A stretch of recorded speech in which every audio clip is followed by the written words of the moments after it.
All welcome back to my channel Rakshita vlogs. ಇವತ್ತಿನ vlog 3 to 4 days vlog ಆಗಿರುತ್ತೆ. Almost ನಾನು vlog upload ಮಾಡಿನೇ 1 weak ಆಯಿತು. ಸೊ ಇವತ್ತಿನ ವ್ಲಾಗ್ ಏನಿರುತ್ತೆ ಅಂತಂದರೆ ಎಲ್ಲ ಮಿಕ್ಸ್ಡ್ ವ್ಲಾಗ್ ಇರುತ್ತೆ. ಮಮ್ಮಿ ಮನೆ ವ್ಲಾಗ್ ಮತ್ತು ನಮ್ಮ ಮನೇಲಿ ಪೂಜೆ ವ್ಲಾಗ್. ಯೂಶಲಿ ಇವತ್ತಿನ ವ್ಲಾಗು ಫ್ರೈಡೇ ವ್ಲಾಗ್ ಇದು.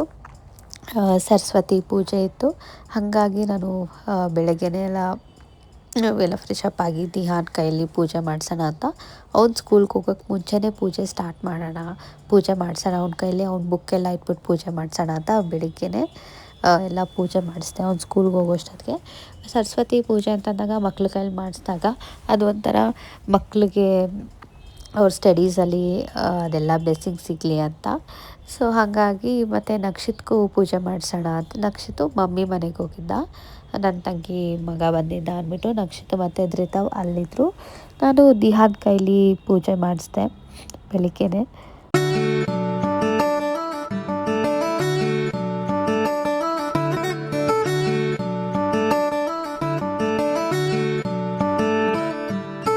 ಎಷ್ಟೋ ಜನ ನನ್ನ ವೀಡಿಯೋಸ್ನ ಎಲ್ಲ ನೋಡಿ ಮತ್ತು ಇನ್ಸ್ಟಾಗ್ರಾಮಲ್ಲೂ ಪರ್ಸ್ನಲಾಗಿ ಮೆಸೇಜ್ ಮಾಡಿರ್ತೀರ ಹೂವದ ಬಗ್ಗೆ. ಹೂವು ಎಲ್ಲ ನಾವೇ ಮನೇಲಿ ಕಟ್ಟೋದು, ಮತ್ತು ನಾನು ಮ್ಯಾಚ್ ಮಾಡೋದಾಗಿರ್ಬೋದು. ಇವಾಗ ಈ ಥರ ಹೂವು ಇದೆ ಅಂದರೆ ಇದಕ್ಕೇನು ಮಾಡ್ಬೋದು ಆ ಥರ ಇದೆಲ್ಲ ಸ್ವಲ್ಪ ಪ್ಲ್ಯಾನ್ ಮಾಡಿನೇ 2 ಡೇಸ್ ಮತ್ತು 1 ಡೇ ಮುಂಚೆನೇ ಕಟ್ಟಿ ಎತ್ತಿಟ್ಕೊಳ್ಳೋದು. ಹಾಗಾಗಿ ಮನೇಲಿ ನಾವೇ ಎಲ್ಲ ಕಟ್ಟಿ ನಾವು ಇದು ಮಾಡೋದು. ಮತ್ತು ಇದು ಮಮ್ಮಿ ಮನೇಲಿ ಪೂಜೆ. ಇವತ್ತು ಧೃತವ್ ಮತ್ತು ನಕ್ಷಿತ್ ಅಲ್ಲೇ ಇದ್ದಾಳ. ಮಮ್ಮಿಗೆ ಹೇಳಿದ್ದೆ ಸರಸ್ವತಿ ಪೂಜೆ ಅಂತ. ನೆಕ್ಸ್ಟ್ ಇಯರ್ ಇವರಿಬ್ಬರು ಹೆಂಗೋ ಸ್ಕೂಲ್ ಜಾಯ್ನ್ ಆಗಬೇಕು ಅಂತ ಇದ್ದಾರೆ. ಮತ್ತು ನಕ್ಷಿತ್ಗೂ ನೆಕ್ಸ್ಟ್ ವರ್ಷದಿಂದ ಸ್ಕೂಲ್ ಜಾಯ್ನ್ ಮಾಡಬೇಕು. ಧೃತವ್ ಪ್ಲೇ ಹೋಮ್ಗೆ ಹೋಗೋ ಪ್ಲ್ಯಾನ್ಸ್ ಇದೆ. ಸೊ ಹಾಗಾಗಿ ಇವತ್ತು ಒಳ್ಳೆಯ ದಿನ ಅಲ್ವಾ ಅಂದ್ಬಿಟ್ಟು ಮಮ್ಮಿಗೆ ಹೇಳಿದೆ. ಸೊ ಮಮ್ಮಿ ಮತ್ತು ಇಂಚರ ಎಲ್ಲ ಸೇರಿಕೊಂಡು ಆ ಥರ ಅಕ್ಷರಾಭ್ಯಾಸ ಎಲ್ಲ ಮನೇಲೇ ಮಾಡಿಸಿದ್ರು. ಸೊ ಇದು ನೆಕ್ಸ್ಟ್ ಡೇ ಸ್ಯಾಟರ್ಡೇ ವ್ಲಾಗ್ ಇದು. ದಿಹಾನ್ ಸ್ಕೂಲಲ್ಲಿ ಇವತ್ತು ಸ್ಪೋರ್ಟ್ಸ್ ಡೇ ಇತ್ತು. ಆ್ಯಸ್ ಯೂಶ್ವಲ್ ಇಯರ್ ಎಂಡಿಂಗ್ ಅಂತ ಅಂದರೆ ಎಲ್ಲ ಸ್ಕೂಲಲ್ಲೂ ಆ್ಯನ್ಯುವಲ್ ಡೇ, ಸ್ಪೋರ್ಟ್ಸ್ ಡೇ ಅದೆಲ್ಲ ಇದ್ದೇ ಇರುತ್ತೆ. ಇವ್ರಿಗೆ ಆ್ಯನ್ಯುವಲ್ ಡೇ, ಸ್ಪೋರ್ಟ್ಸ್ ಡೇ ಎರಡೂ ಮಾಡ್ತಾರೆ. ಸ್ಪೋರ್ಟ್ಸ್ ಡೇಲಿ ನನಗೊಂದು ಏನು ಚೇಂಜಸ್ ಅಂತ ಅಂದರೆ ದಿಹಾನ್ಗೆ ಮೌಂಟ್ 1ಗಿಂತ 2, 3ಯಲ್ಲಿ ತುಂಬಾ ಇಂಪ್ರೂವ್ಮೆಂಟ್ ಅನಿಸುತ್ತೆ. ಅವನು ತುಂಬ ಶೈ ನೇಚರು, ಮತ್ತು ಅವನು ಫಸ್ಟ್ ಸ್ಕೂಲ್ ಜಾಯ್ನ್ ಆಗೋಕ್ಕೆ ಮುಂಚೆ ಅವನು ಯಾರ ಹತ್ರನೂ ಹೋಗ್ತಾ ಇರಲಿಲ್ಲ, ಆ ಥರ ಇದ್ದ. ಈಗ ನಮಗೆ ಸ್ಕೂಲಲ್ಲಿ ಆಬ್ವಿಯಸ್ಲಿ ಚೇಂಜಸ್ ಅಂತೂ ನಮ್ಗೆ ಅನಿಸುತ್ತೆ. ಮತ್ತು ಅವನಿಗೆ ಯೋಗ ಮಾಡಿದ್ದಾಗಿರ್ಬೋದು, ಒನ್ ಇಯರ್ನೂ ಒಂದೊಂದು ಸರ್ಪ್ರೈಸ್ ಥರ ಇರುತ್ತೆ. ಬಟ್ ಈ ವರ್ಷ ಅಂತೂ ನಮಗೆ ಆ್ಯನ್ಯುವಲ್ ಡೇಯಲ್ಲೂ ತುಂಬ ಇಂಟ್ರೆಸ್ಟಿಂಗ್ ಅನಿಸ್ತು ಅವನದು, ಎಸ್ಪೆಷಲಿ ಅವ್ನ ಕ್ಯಾರೆಕ್ಟರು. ಮತ್ತು ಈ ಸತಿ ಅವ್ನು ಯೋಗ ಮಾಡಿದ್ದ ಪೋಸಸ್ ಆಗಿರ್ಬೋದು, ನಮಗೆ ಅದೆಲ್ಲ ಅವ್ನ ಮನೇಲಿ ಬಂದು ಮಾಡಲ್ಲ. ಬಟ್ ನಮಗೆ ಇಲ್ಲಿ ನೋಡಿದಾಗ ಒಂಥರ ತುಂಬಾ ಸರ್ಪ್ರೈಸಿಂಗ್ ಅಂತ ಅನ್ನಿಸ್ತು ನಮಗೆಲ್ಲರಿಗೂ. ಸೊ ನಾವು ಟೀಚರ್ಸ್ಗೆ ಮತ್ತು ಸ್ಕೂಲ್ಗೆ ಥ್ಯಾಂಕ್ಸ್ ಹೇಳಬೇಕು. ಟೀಚರ್ಸ್ ಎಷ್ಟು ಎಫರ್ಟ್ ಹಾಕಿರ್ತಾರೆ ಅವ್ರಿಗೆ. ನಾವು ಜಸ್ಟ್ ಏನು ಒಂದು ಸ್ವಲ್ಪ ನೋಡಿರ್ತೀವಿ, ಅವರು ಅಷ್ಟು ಮಕ್ಕಳನ್ನೂ ಅವರು ಇದು ಮಾಡಬೇಕು ಸ್ಕೂಲಲ್ಲಿ ಎಂಗೇಜ್ ಮಾಡಿ ಅದೆಲ್ಲ ಅರೇಂಜ್ ಮಾಡಿ ಟ್ರೈನಿಂಗ್ ಕೊಟ್ಟು ಅವ್ರ ಎಫರ್ಟಿಗೆ ಅಂತೂ ನಿಜವಾಗ್ಲೂ ಟೀಚರ್ಸ್ ಎಫರ್ಟ್ಸ್ಗೆ ಅಪ್ರಿಷಿಯೇಟ್ ಮಾಡಲೇಬೇಕು ನಮಗೆ. ಲಾಸ್ಟು ಅಂದರೆ ಇವಾಗೂ ಅಷ್ಟೇ ರೇಸಲ್ಲೂ, ಪ್ರತಿಯೊಂದು ರೇಸಲ್ಲೂ ಅಷ್ಟೇ ಅವನು ತುಂಬ ಚೆನ್ನಾಗಿ ಮಾಡ್ದ ಅಂತ ನನಗೂ ಅನ್ನಿಸ್ತು. ಮತ್ತು ಲಾಸ್ಟ್ ಇಯರೆಲ್ಲ ನಮ್ಮನ್ನ ನೋಡಿಬಿಟ್ಟು ಅವನು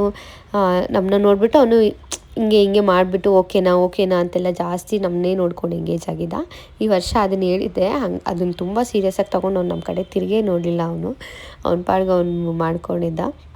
ಬಟ್ ತುಂಬಾ ಚೆನ್ನಾಗಿ ಅನ್ನಿಸ್ತು ನಮಗೆ ಈ ಸತಿ ಸ್ಪೋರ್ಟ್ಸ್ ಡೇ. ಪೇರೆಂಟ್ಸ್ ಸ್ಪೋರ್ಟ್ಸಲ್ಲೂ ಅಷ್ಟೇ ಈ ಸತಿ ಅವ್ರ ಅಪ್ಪ ಪಾರ್ಟಿಸಿಪೇಟ್ ಮಾಡಿದರು. ನನಗೆ ಹೇಳ್ತಾಯಿದ್ರು ಎಲ್ಲ ವರ್ಷ ನಾನೇ ಹೋಗ್ತೀನಿ, ಈ ವರ್ಷ ನಾನು ಹೋಗಲ್ಲ, ನೀವೇ ಹೋಗಬೇಕು ಅಂತ ಹೇಳಿ ಅವ್ರ ಅಪ್ಪನ ಕಳಿಸಿದೆ. ಸೊ ಎಲ್ಲರೂ ಆಲ್ಮೋಸ್ಟ್ ಅವ್ರ ಫಾದರ್ಸೇ ಪಾರ್ಟಿಸಿಪೇಟ್ ಮಾಡಿದರು.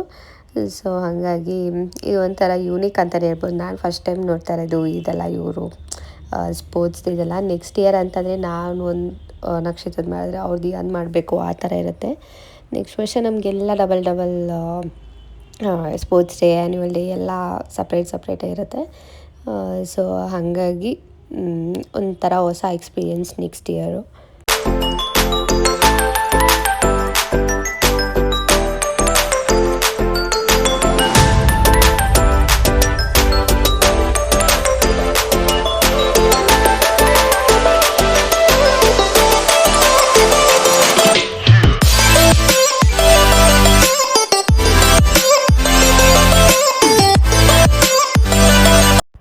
ಸ್ಪೋರ್ಟ್ಸ್ ಡೇ ಎಲ್ಲ ಮುಗಿಸ್ಕೊಂಡು ನಾನು ಮಮ್ಮಿ ಮನೆಗೆ ಹೋಗೋ ಪ್ಲ್ಯಾನ್ ಇತ್ತು. ಯಾಕಂದರೆ ಲಾಂಗ್ ವೀಕೆಂಡ್ ಇದೆಯಲ್ಲ, ಹಾಗಾಗಿ ಮಮ್ಮಿ ಮನೆಗೆ ಹೋಗೋಣ ಅಂತ ಎಲ್ಲ ಲಗೇಜ್ ಎಲ್ಲ ಫಸ್ಟ್ ಪ್ರಿವಿಯಸ್ ಡೇನೇ ಪ್ಯಾಕ್ ಮಾಡಿಟ್ಕೊಂಡಿದ್ದೆ.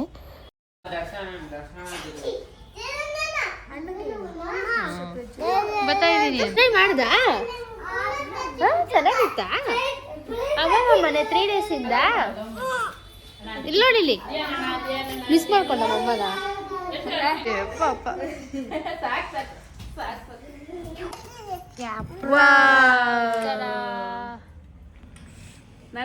ಹಿಂಗೆ ಸ್ಕೂಲಲ್ಲಿ ವಿಡಿಯೋ ಇದು ಮಾಡಿದ್ ಯೋಗ ಈಗ ಹೆಂಗೆ ನೋಡ್ಕೊಂಡ ಇವನು ಇಷ್ಟು ಡೀಟೇಲ್ ಆಗಿ ಮೊಬೈಲ್ ಅಲ್ಲಿ ನೋಡಿ ನೋಡ ಅಷ್ಟು ಬೇಗ ಮಾಡ್ತಾ ಇರೋದು ಅವನು.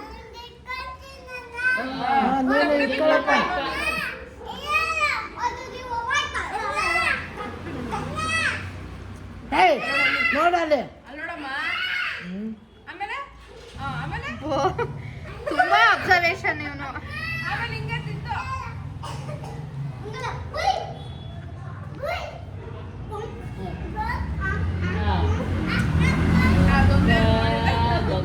ಅಲ್ಲ ಅದಾದ್ಮೇಲೆ ಹಂಗೆ ಎದೊಳ್ಬೇಕು ಅನ್ನೋದು ಗೊತ್ತಲ್ಲ ಅವನ್ಗೆ. ನೋಡು ನೋಡು ಏನು ನನ್ ಕೇಳೋದು ಯಾರದವ್ರೆ ಯಾರು ನಿಮ್ಗೆ ಗೊತ್ತೇ ಆಗಿಲ್ವಾ?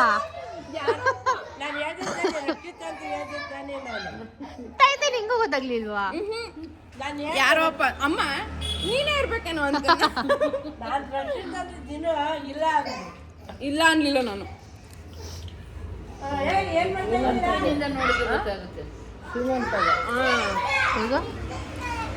ನನ್ನ ಸೀಮಂತ ಫೋಟೋ ಬಿರಿಯಾನಿ ಏನು ಲೇಟಾಗೂ ನಿಂಗೆ ಗುರ್ತಿಕ್ಕಿಲ್ಲ, ಬಿರಿಯಾನಿ ಗುರ್ತಿಕ್ಕ ಇರು ಅಮ್ಮಕ್ಕ ಬರ್ಲಿ. ಜೋಳ ಪಿಜ್ಜಾ ಯಾವ್ದೋ ಒಂದ್ರಲ್ಲಿ ಇರುತ್ತೀರಪ್ಪ, ಯಾವ್ದೋ ಒಂದು ತಗೊಳಪ್ಪ ಜೋಳ ಪಿಜ್ಜಾ. ನನ್ನ ಪಕ್ಕ ಬಂದ್ಬಿಟ್ಟು ನೀನು ಜರ್ಕೊ ನೀನ್ ಆ ಕಡೆ. ಏನಪ್ಪ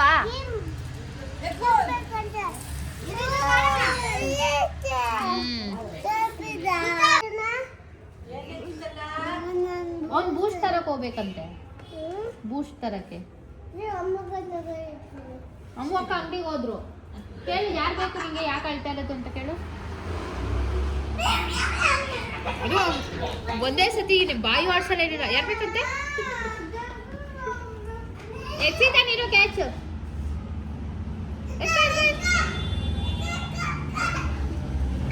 ಇನ್ನೂ ಮಾಡ್ತಾರ ಹಿಂಗು ಪಾರಿವಾಳಕ್ಕೆ ಯಂತ್ರ ಹಾಕ್ಬಿಟ್ಟವ್ರೆ. ಅಲ್ಲ ಯಂತ್ರ ಹಾಕೋರು.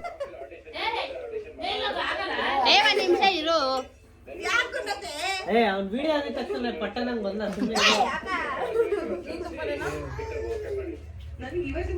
ನೀನ್ ಮಾತ್ರ ಜಾಸ್ತಿ ಹಾಕೊಂಡ್ಬಿಟ್ಟಲ್ಲಕ್ಕ,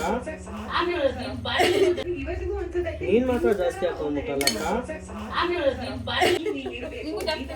ಅವನು ಕಣದ್ರಲ್ಲೂ ತುಪ್ಪ ನಂಗೆ ಹಾಕಕ್ಕ ತುಪ್ಪದಲ್ಲೇ ಸುಟ್ಬಿಡ್ಬೇಕಾಗಿತ್ತು ಇಲ್ಲಿ. ಮೊದಲು ನಿನ್ನ ಮ್ಯಾರೇಜ್ ಬೇಡ ಬೇಡ ಸುಮ್ಮನೆ ಇರು. ಅವನ್ಗೆ ಇಂಜೆಕ್ಷನ್ ಕೊಡ್ತಾವ್ರೆ ಗಿಲ್ಲಿಗೆ. ಏನಾಗಲ್ಲ ಕೊಡಲಿ, ಅಲ್ಲಿ ಡ್ರಾಪ್ಸ್ ಹಾಕ್ತಾ ಇರೋದು. ಬಾಯಿ ಒಳಗಡೆ ಹಾಕ್ಬಿಡೆ.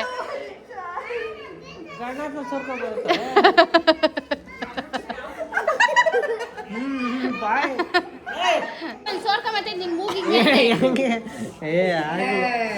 ಹಿಂಗೆ ಎತ್ತ ತಲೆನಾ. ಹಂಗೆ ಇರು ಹಂಗೆ ಇರು ಹಂಗೆ ಇರು. ಮಾಡು ಅಲ್ಲ ಹೇಳ್ಕೊ, ಉಸಿರು ಹೇಳ್ಕೊ ಹಿಂದಕ್ಕೆ ಬಂತ ಗಂಟ್ಲಿಗೆ ಇಲ್ಲಿ. ಅಷ್ಟೇ, ಎರಡು ಕಡೆಯಿಂದನೂ ಬಂತ ಅಷ್ಟೇ.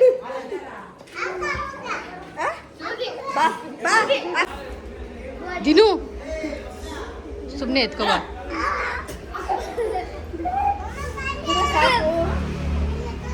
ದಿನು ಅಮ್ಮು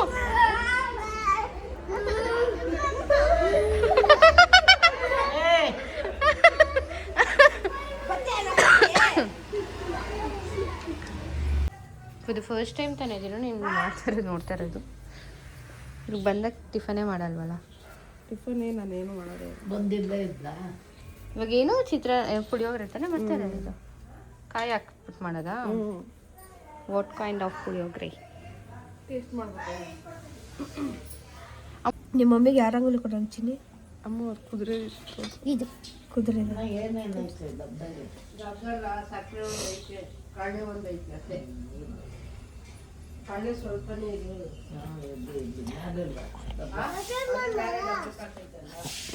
ನಿಮ್ಮ ರಚುಮಮ್ ಇಲ್ಲ ಅಮ್ಮ ಇತ್ತಾಗಿ ಕರೆ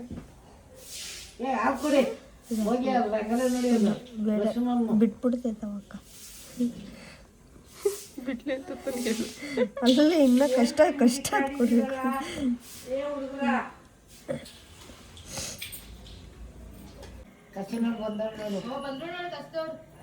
ಇದು ಕೊಟ್ಬಿಡೋಣ ಅಕ್ಕ.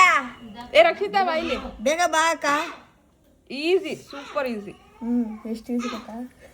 ಇದನ್ನ ಬಿಟ್ಬಿಡೋ. ಇದನ್ನ ಬಿಡೆ. ನೋಡಿ ಗೈಸ್, ನಮ್ಮ ಅಕ್ಕವಾಗಿ ರಂಗೋಲಿ ಬಿಡ್ತಾರೆ. Wait and watch. ಅಲ್ಲ ಏನು ಇಲ್ಲ ಇದು ಬಿಡಕ್ಕ. ನಾ ಬಿಡ್ತೀವಿ ಅಂತ ಹೇಳಿಲ್ವಲ್ಲ. ನಮ್ಮ ಅಜ್ಜಿ ಭಯಕ್ಕೆ ಅದಕ್ಕೆ ಬಿಡ್ತಾ ಇದ್ದೀನಿ.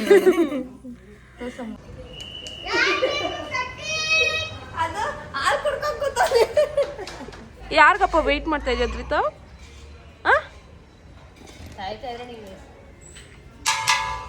ಧೃತು, ರಶುಮಮ್ ರಂಗೋಲೆ ಬಿಡೋದಕ್ಕೆ ವೆಯ್ಟಿಂಗಾ? ನೀನ್ ಬಿಡಲ್ವಾ? ಯಾಕೆ? ನಿಂಗೂ ಬರಲ್ಲ. ಏಯ್ ನಾನ್ ಬಿಡ್ತೀನಿ. ಓಹೋ,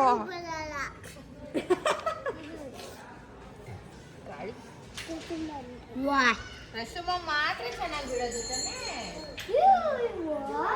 ಫೈನಲಿ ಈ ಥರ ಔಟ್ಪುಟ್ ಬಂದಿದೆ.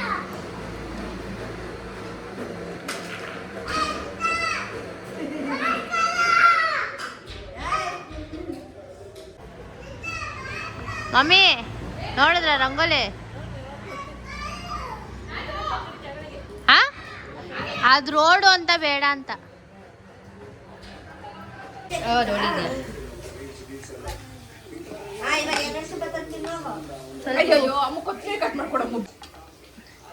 ದಿನ ಸ್ವಲ್ಪ ಹಿಂಗೆ ಅಗ್ಲ ಮಾಡ, ಆರಕ್ಕಿಲ್ಲ ಅಂದ್ರೆ ಮುದ್ದೆ ತರ ಕಲಿಸ್ತೀನಿ.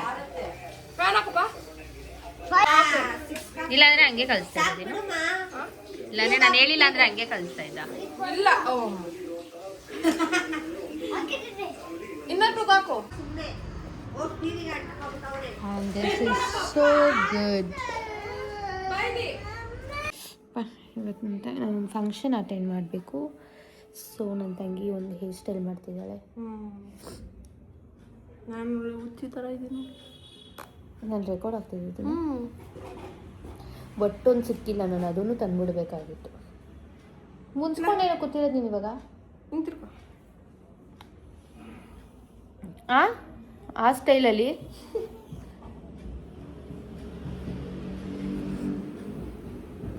ಸೊ ಇವಾಗ ಇಲ್ಲೇ ಒಂದು ಗುರು ಪ್ರವೇಶ ಫಂಕ್ಷನ್ ಇದೆ. ಸೊ ನಾನು ಮತ್ತು ನಕ್ಷತ್ ಇಬ್ಬರು ಹೋಗ್ತಾ ಇದ್ದೀವಿ. ನಾನು ಈ ಕಲರ್ ಮೈಸೂರು ಸಿಲ್ಕ್ ಸ್ಯಾರಿ ಮತ್ತು ಒಂದು ಮಿಕ್ಸ್ ಮ್ಯಾಚ್ ಬ್ಲೌಸ್ ಹಾಕೊಂಡಿದ್ದೀನಿ.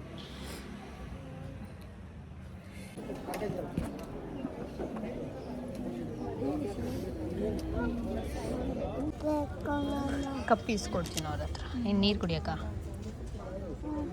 ಮತ್ತೆ ಫಂಕ್ಷನ್ ಎಲ್ಲ ಮುಗಿತು. ಈಗ ಮನೆಗೆ ಬಂದೆ. ನನ್ನ ಬಾಯ್ಸ್ ಮತ್ತು ನನ್ನ ನೆಗಡಿ ಕೆಮ್ಮೆಲ್ಲ ಇನ್ನೂ ಕಮ್ಮಿನೇ ಆಗಿಲ್ಲ. ಒಂದು ಆಲ್ಮೋಸ್ಟ್ 25 ಡೇಸೇ ಆಯಿತು, ಕಮ್ಮಿನೇ ಆಗಿಲ್ಲ. ಎಷ್ಟೊಂದು ಥರ ಟ್ಯಾಬ್ಲೆಟ್ಸು ಮತ್ತು ಸ್ಟೀಮ್ ಎಲ್ಲ ತೊಗೊಂಡಿದ್ದೆಲ್ಲ ಆಯಿತು, ಏನೂ ಚೇಂಜಸ್ ಆಗಿಲ್ಲ. ಮೇ ಬಿ ವೆದರ್ಗೆ ಅನಿಸುತ್ತೆ. ವೆದರೆಲ್ಲ ಸ್ವಲ್ಪ ಬಿಸಿಲೆಲ್ಲ ಬಂದರೆ ಸರಿ ಹೋಗ್ಬೋದೇನೋ, ನೋಡಬೇಕು. ಇವತ್ತು ರಥಸಪ್ತಮಿ ಬೇರೆ, ಅದೆಲ್ಲ ಆದಮೇಲೆ ಆದರೂ ಜಾಸ್ತಿ ಬಿಸಿಲು ಬರುತ್ತೆ, ಅದಾದಮೇಲೆ ಸರಿ ಹೋಗುತ್ತೆ ಅಂತ ಅಂದ್ಕೊತೀನಿ. ನೋಡೋಣ.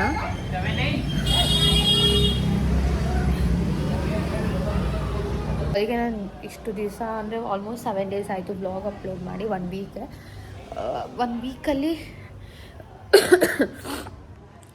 ಇವಾಗ ವ್ಲಾಗ್ ಮಾಡೋಣ ಅಂತ ಅಂದರೆ ಜಾಸ್ತಿ ಕೆಮ್ಮು ನೆಗಡಿ ಎಲ್ಲ ಇತ್ತು ಅಂತಂದರೆ ನೋಸ್ ಬ್ಲಾಕ್ ಆಗಿಬಿಟ್ರೆ ಏನು ಮಾತಾಡೋಕ್ಕೂ ಆಗೋಲ್ಲ, ತಿರ್ಗಾ ವಾಯ್ಸ್ ಓವರು ಕೊಡೋಕ್ಕಾಗಲ್ಲ.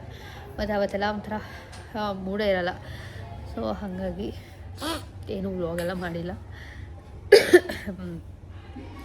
ಸೊ ಇವತ್ತು ಅದೇ ಮಮ್ಮಿ ಮನೆಯದು ಎಲ್ಲ ಆಲ್ಮೋಸ್ಟ್ ಎಲ್ಲ ಮಿಕ್ಸ್ಡ್ ವ್ಲಾಗ್ ಅಂತಲೇ ಹೇಳ್ಬೋದು. ಆದಷ್ಟು ಬೇಗ ಕಮ್ಮಿ ಆಗಲಿ ಅಂತ ಅಂದ್ಕೊತೀನಿ. ನೋಡೋಣ.